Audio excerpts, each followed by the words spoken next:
Ms. Bailey brings her ex-husband to the courtroom to prove that he is the biological father of her child. She does admit to sleeping with multiple men, but she claims that she is certain that her ex-husband, Mr. Green, who is also the defendant, is the father of her child. Well, here is how the case begins. Ms. Bailey. Yes, ma'am. You state you've brought your ex-husband, Mr. Green, to court to prove he is the biological father of your 9-month-old son, Lawrence. Yes, Your Honor. Though you freely admit to sleeping with multiple men during the time of conception, you say you believe the defendant is your child's father because you kept an ovulation calendar. After hearing that, it's hard not to believe Mr. Green. He claims that he has always had unprotected sex with Ms. Bailey, and she never got pregnant. All of a sudden, she claims she is pregnant, and he just isn't buying that story. Mr. Green, I'd like to hear you please explain to this court. Why are you so sure? She also admitted that she had been with somebody in February, right before she had sex. Yes, Your Honor. I was supposed to have been in a relationship, which he left me, which he did the same thing, and it was like 2-3 weeks before me and Mr. Green. Seems like they both have different stories about what really happened. Mr. Green says that they got married and she disappeared for over a year. Ms. Bailey says that he is lying and they have been intimate even till this very day. Phew, I wonder who is lying. How it got to the point that you were sleeping together, but you were also admittedly sleeping with other people during the time, so much so that you don't know who the father of your child is. Those are the facts I need. The rest of this? Yes, Your Honor. Okay, Judge Lauren is also in no need to play. Ms. Bailey and Mr. Green start to argue about who did this and who did that, but the judge shuts them up and tells them that all she wants to know is when the cheating started and what started it. Like, Yes, the Your same month, but not the same windows of conception. Okay. And then when you find out you're pregnant, you tell Mr. Green? Yes, I told him, I asked him if I found out I was pregnant, would he believe that it was his child, and he told me yes. Ugh! Enough with all the yelling, for crying out loud. Getting the truth out of these two is going to be very difficult because they can't even agree on anything. Oh well, Ms. Bailey says that Mr. Green was happy about the pregnancy when she told him. Mr. Green, however, says that he never believed he was the father and also was not excited about the baby. When And I then was you add- 7 months pregnant. You were and we 7 months had pregnant. sex. I can't make you pregnant when you already pregnant. That's over with. Pregnant? I was pregnant in February. I was pregnant in February. We slept Exactly. together February, March, and May. But Miss Bailey, respectfully, you slept with him and 2 other men. Ouch. Ms. Bailey's face says it all. That statement definitely hurt. Mr. Bailey says that he always knew she was sexually involved with 2 other men. He also says that she tells him things that she thinks would make him mad, but he just doesn't care. Buy into the fact that this was my child. So she sent me a picture. He had red hair. He's like almost white. And he still do. Come And on. he still do. Hey, look, I did some beautiful little research. boy. I did some Thank you. research. Let me see your research. I'm glad we finally get into some evidence. Thank in you, here. thank you. Honestly, I am very speechless. Now Mr. Green presents his evidence that shows the color of the child's hair. Apparently it's brown, and he believes that there is no way him and Ms. Bailey could have produced a baby with that type of hair color since they are both black. Were you sleeping with the other 2 men without protection as well? Well, Your Honor, yes, I was. I knew what I was getting into. I knew I was ovulating. I knew what we was going to lead to, but I figured since I never did get pregnant between the 3 years we was together. I mean, it's understandable that Mr. Green might not want to be part of the baby's life due to the fact that he doesn't think he is the father, but Ms. Bailey has no right to say that her son doesn't need to know his father. That is just wrong. Every child should know their parents. These are the dates that you were having sex with the various men you had sex with. On the 4th, which is outlined in blue, you had sex with potential father number 1 without protection. Then the week of your cycle is the next week. The following week you have sex on the 18th and the 19th with potential father number 2. Ha ha ha. I don't think anyone was expecting him to say something like that, but let's be honest, that's one pretty crowded calendar. How Judge Lauren was able to understand the calendar is honestly a mystery to me. Okay, he broke up with her to be with me, and then when Thanksgiving came along, he told me he was staying with his sister. So So he asked me to spend a weekend with him, which I did. And I walked in and he took me into another woman's house, not his sister's house, another woman's house. Wow. Either Mr. Green's heart is made of stone or he really doesn't believe anything that Ms. Bailey says. Point still remains that he doesn't believe that he is the father of the child. Well, we've seen enough of their yelling. The results are in and the judge is ready for her verdict. Mr. Green, you are Lawrence's father. In the infamous words of Mr. Green, it is what it is.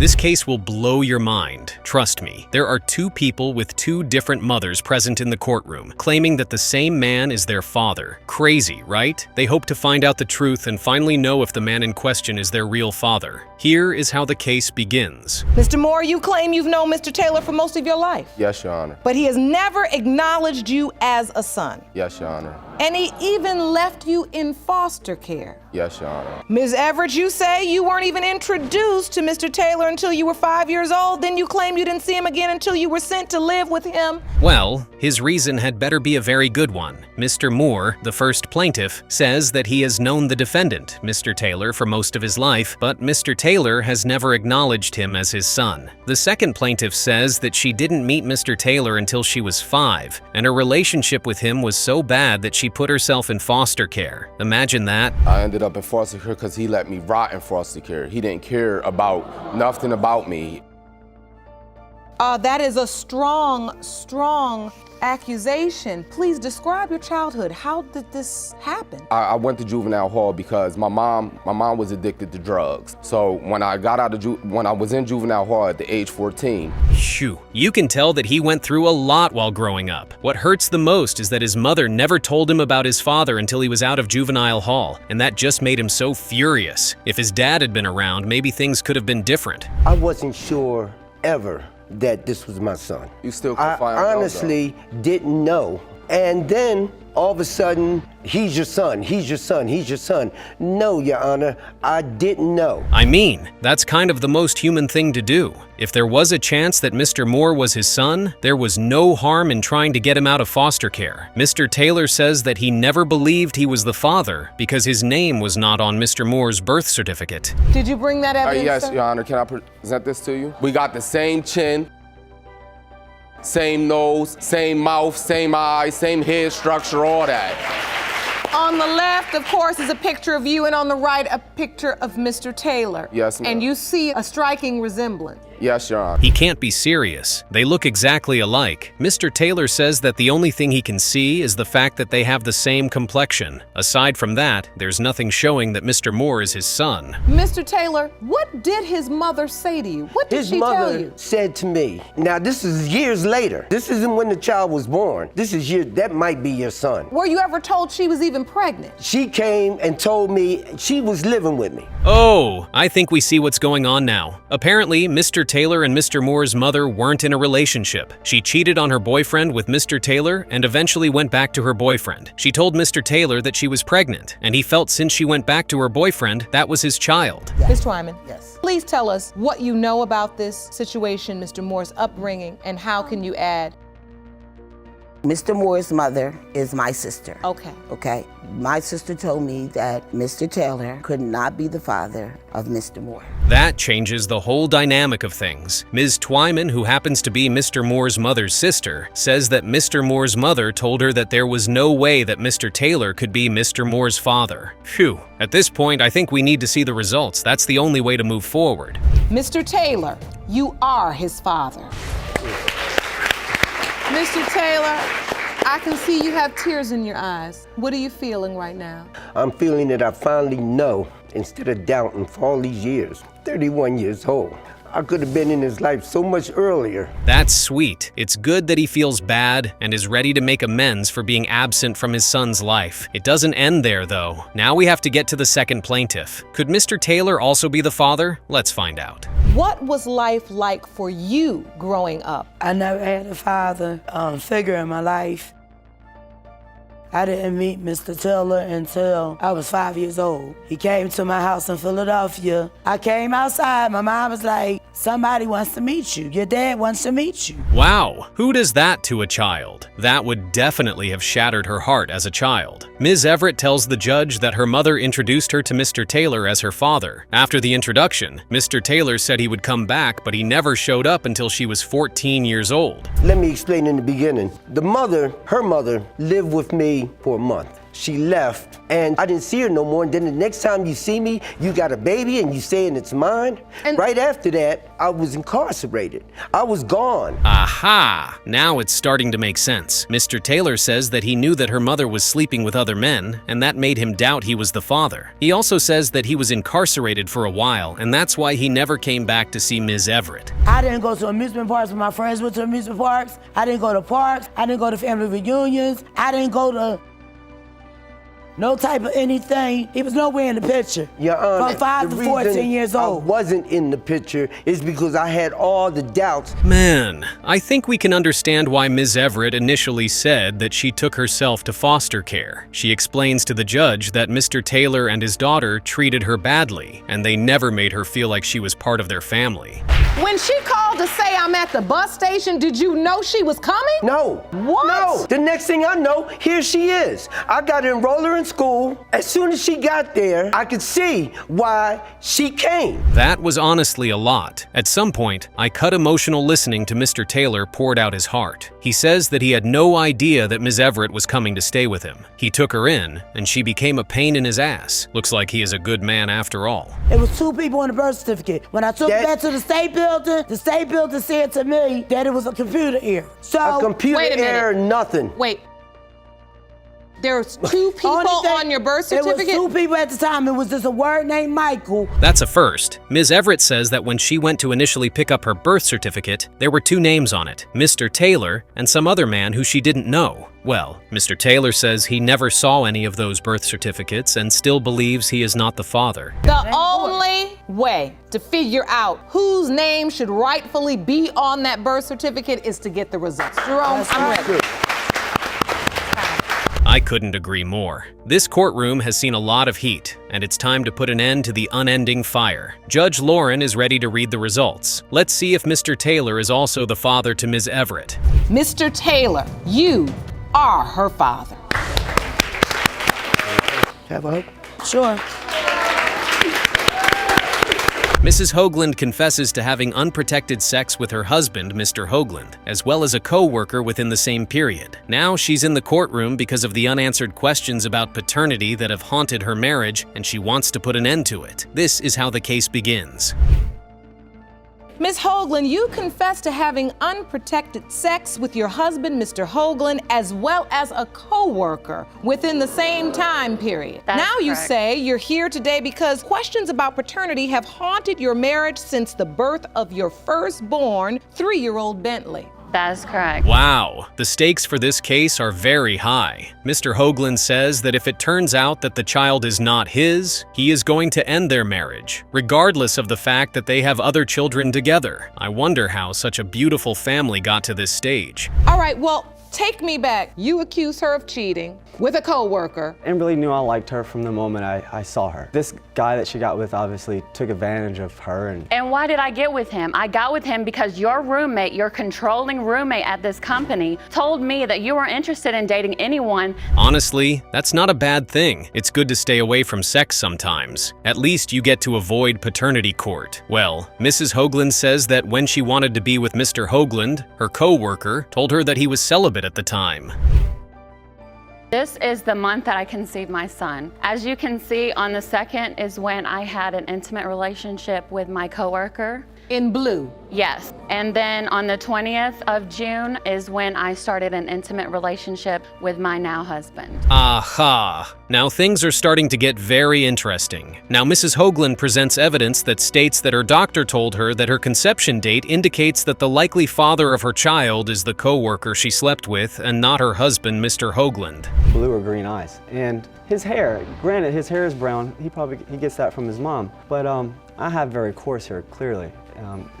He doesn't have high cheekbones like me. So as he's gotten older, I can see more features. Your Honor, that He baby walks a little looks like different. his mommy. Well, at least we now know why Mr. Hoagland doubts that he is the father. First, he says that Mrs. Hoagland had unprotected sex. Secondly, he says that the baby looks nothing like him. And lastly, he says that the conception dates just make it impossible for him to be the father.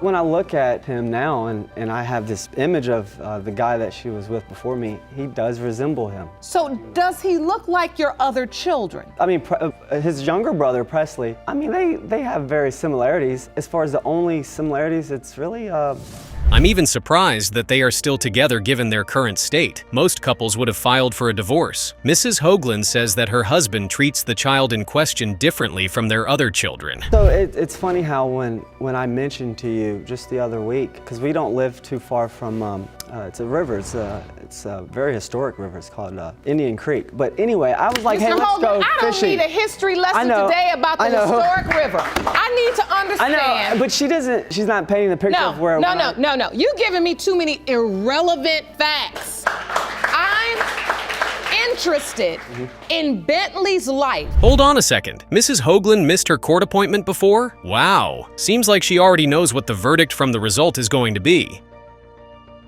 Oh well, let's see the results for ourselves. Here is the judge's verdict.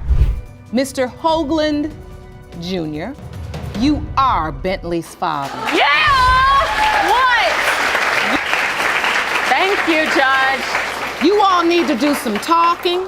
What would you do if you saw a girl wearing tight pants? Would you slide into her bed by selling dreams of wedding bells, as the man did in this case? Mr. Wiggins rolled up in court, seeking Judge Lake's help to get back his family. Here is how the case started. Mr. Wiggins, you are here in court to prove that you are not the father of Miss Davis's child, Aubrey Wiggins, and say today's results will change your life. Is that correct? Yes, Your Honor. Wow. A brief separation gave him the pass to sleep with another woman. It turned out that in no time, he was up to jiggery-pokery with Ms. Davis, yet he wanted to free himself from accusations of being a father to a baby girl. Approached her, was never supposed to be anything else more than just sex. No. But you didn't use We was protection. together for almost 2 years and a half. We was never together. Almost 2.5 years? Yes, sir. Yes, I was ma'am. married, Your Honor. Further, the defendant claimed that they had been in a committed relationship for 2 years. The man admitted to manipulating and lying to this young lady for his gain. Yet, blaming her was the reason he lost track of his family. Oh my. Right. Did you think you were in a relationship? I was. I knew I was in a relationship. You did? 2.5 We years were we not. was together. I was telling her what I felt I needed to tell her to ultimately get what I wanted. Obviously, in a short And period you might have gotten more than you bargained for, right? He did. He did. A child. The next Judge Lauren hopped into the pregnancy. It slipped out that Mr. Wiggins' mistress wanted his wife out of his life because she expected to have her whole life with him. So, he put on his deception hat and duped the baby mama like this. Our children. How did you find out Miss Davis was pregnant? So she kind of told people, and then I asked her to let me tell my wife. And of course, because she wanted my wife out of the picture, because she did want more. You're right. I wanted more because that's what you presented. And I was good to her, I mean, because ultimately I was trying to get something out of her. However, he asserted that Ms. Davis approached his wife on Facebook and disrupted his married life. Oh man, are you out of your mind? I mean, he has no control over his desires, and yet, has the defendant been inoculated for the havoc? That just makes no sense. Miss Davis told her that she was pregnant and that she wasn't going anywhere. She inboxed her on Facebook, which Right. caused a lot of havoc in my life. You wasn't gonna be a man. Did it cause the havoc or did you cause the havoc? He did, cause Okay, so the next Chronicles of Wiggins started. He claimed that she had been busy with another man at the time she conceived the baby because he sent some text messages on her phone. So that's why he was denying paternity. However, it's a coincidence that while we were at the hotel, she happened to be taking a shower, and I think I was using her tablet for something, maybe phone. scrolling on Facebook. And this guy inboxes about meeting her again, and she's telling him, oh, I need some more I never loving. slept with him, So Your to Honor. me, To prove his sham show right, the alleged father brought an exhibit to the court. He alleged that Miss Davis had fabricated his name on the birth certificate, but how she forged his name was quite interesting. I'm no Einstein or anything, but I'm educated enough to know my own birthday. This is the birth certificate. Apparently she knew my name. This is the birth date that's listed on Aubrey's birth certificate. My birthday is November the 9th, 1990. The one this you wrote. Says 11/11/1990. And I you didn't wrote write it. anything. And also in the state of Florida, because I was married, I wasn't just supposed to go on her birth certificate. Until now, it was apparent that Mr. Wiggins was a compulsive liar who made sham allegations about baby mama, and he was clowning just to defend himself. Further, it came out that they were still sleeping together. Before I get to these results, are you all still involved? No, we're not, Your Honor. No, we're not, Your Honor. At the same time, two different answers. Right. Exact same time. When was the last time you two were intimate? It's been a while. Last night. No. Yeah, Judge Lake was right. He was playing on both sides of the fence, yet he contended that he wanted to get back his family. However, their back and forth did not help and made things more complicated. So the last hope to get closure was to reveal the DNA results. Mr. Wiggins, you are the father. Miss Davis, what are you feeling? I've been going through this for a long time, like between him and his wife, like. It's his child. Right. You are the father. Yes, ma'am. This was a paternity case like no other. With so much regret, Mr. Patrick appeared in court, claiming that a stranger whom he welcomed into his home out of the kindness of his heart ended up sleeping with his girlfriend. He now believes he is not the father of her twins. He opened his case by saying, Mr. Patrick, you say 5 years ago you made a huge mistake by opening your doors to a stranger who needed a place to stay because that man betrayed you and slept with your girlfriend, Ms. Pence. Today, you're here to prove that you didn't father Pence's fraternal twins. Mr. Patrick must have been a really welcoming man. The question ringing in everyone's head was about how a stranger he welcomed into his home ended up kicking it in bed with his girlfriend. In his story, he claimed that one evening, the defendant, Ms. Pence, disappeared overnight. So you basically took in a person that was going to rent a room? Yeah, basically, yes. Okay. Well, he stayed maybe 5 or 6 days, and he up and moved out. I questioned her. I said, wonder why he just upped and left. Is it because me and you argue a lot? Okay. You know, time goes on. Me and her sat around and had a few drinks, sitting at home enjoying ourselves. OMG, she sneaked out to sleep with a stranger? Now that's something you don't see every day. In trying to defend herself, she claimed that Mr. Patrick always accused her of sleeping with people, even though she knew for a fact that she hadn't slept with anyone. I had never slept with anyone else before that night. I had constantly. You're so flirtatious. That's how I was brought up. I'm constantly calling people honey and babe. That's just, I'm from the South. That's how I was raised. Mr. Patrick might be onto something there. Maybe the sexual tension was getting too much for them to handle. Anyway, Ms. Penny was not going to deny that what she did was wrong, but she claimed that deep down in her heart, she wanted to make things right. It seemed like you went out looking for him. There was no specific reason as to why that guy. It was just someone at the time that was around, and it happened. So in other words, you But he wasn't around, he had left the house. He had, Your Honor. I was with my neighbor, like I had stated earlier. Me and her had went out. I did kind of look for him. I mean, can she really blame him for thinking she's always cheating after what she did? She better cut him some slack. Judge Lauren then went on to ask her when she found out she was pregnant. Ms. Pence explained to the judge when she conceived her baby using this exhibit. Is the date that me and Mr. Patrick had sex, and then on August 7th is the date that the twins were born. That don't mean that. That's a 5-day window. It does. The doctor had said that the twins were conceived right around the 2nd of November, Your Honor. The twins were born almost completely full term. Oh, she thought she was smart. Was she trying to hide the date she slept with a stranger from the judge? Oh well. Aside from the fact that she cheated on him, Mr. Patrick told the judge that he had other reasons that made him doubt he was not the father of the child. What are those doubts? I think he's ADHD or something like that. You know what I mean? He doesn't listen, he's rambunctious. He's a little boy. I understand he's a little boy, and I hope he grows out of it someday, but I believe he's ADHD or something. There's nothing wrong with it. And so, doesn't run in my family. How do you know that? Her family. I'm not going to fault Judge Lauren for asking a doctor to come to the courtroom. Mr. Patrick, for some reason, felt that one of the twins had a disorder that made him feel the child was not his. This was what the doctor had to say. They can be, but it's a much more complicated picture than that, and that's not the entire story. So sometimes we can point to one gene, sometimes it's multiple genes, and sometimes it's the way that the genes interact with the environment And sometimes the genes have nothing to do with it, and it's just something that happened during the pregnancy or during the delivery or in that child's early childhood that can affect how they learn. From the doctor's explanation, it looks like Mr. Patrick might be wrong to claim that he is the father of just one of the twins. But one thing was certain. His doubts were affecting his relationship with Ms. Penny on a major level. We've always had arguments over stuff. Yes, but Your Honor, Just we after all this haven't even been had sex in probably the past 4 months. It's just a constant argument from the time that I get up until the time that I go to bed. Pretty much, it's constant argument Concerning paternity issues? Paternity and the one night stand, and him saying that it happened more than the one time, Your Honor. You heard Mr. Patrick. If it happens that he isn't the father of the twins, he is dumping Ms. Pence's ass and leaving her with the kids. After so much talking had been done, Judge Lauren felt it was time to reveal the results of the lie detector test. This was how it played out. You were asked the following questions. During the last 10 years of your relationship with Mr. Patrick, have you had sexual contact with any other man other than the man whom you admitted to cheating with? Yes, Your Honor. You said no. The lie detector determined you were being deceptive. Oh, wow. Ms. Penn had more skeletons in her cupboard than she was willing to tell the courtroom. After hearing those results, Judge Lauren felt it was time to reveal the DNA results and see if anything Ms. Pence said was true at all. This was her verdict. Mr. Patrick, you are the father. I told you that you was the father. I told you.